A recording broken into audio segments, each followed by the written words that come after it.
ایک بات جو بہت زیادہ لوگ پوچھتے ہیں کہ ہمارے بچے کو نظر لگ جاتی ہے اور اس نظر لگنے کی وجہ سے بچہ کمزور ہو جاتا ہے، چڑچڑا ہو جاتا ہے، تو اس کا کیا علاج کیا جائے؟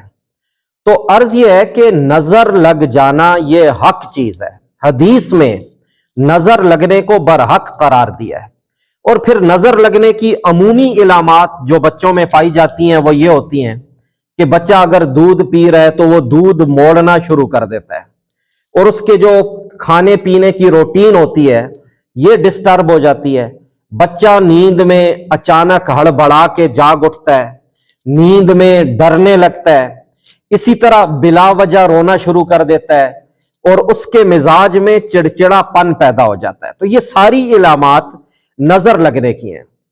اب اگر بچے کو نظر لگی ہو تو اس کا بہترین اور آسان علاج کیا ہے وہ میں عرض کیے دیتا ہوں۔ کوئی زیادہ مشکل نہیں ہے، ہر ماں یہ کر سکتی ہے، ہر والد اپنے بچوں کی نظر کے سلسلے میں یہ علاج کر سکتے ہیں۔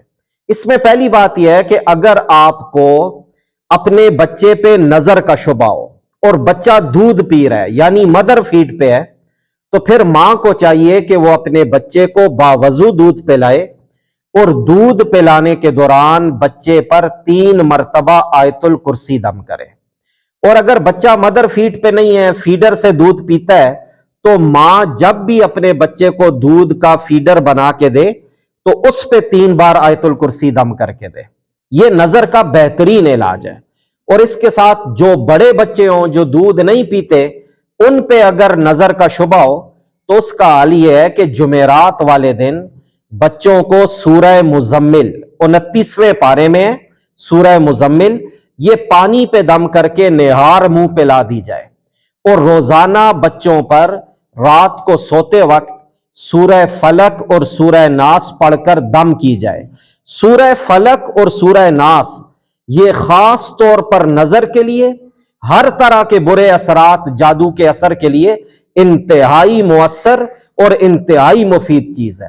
بڑے حضرات بھی کوشش کریں، میں آپ مرد عورت، کہ رات کو جب سوئیں تو سورہ فلق اور سورہ ناس اہتمام سے پڑھ کے اپنے اوپر دم کر لیا کریں۔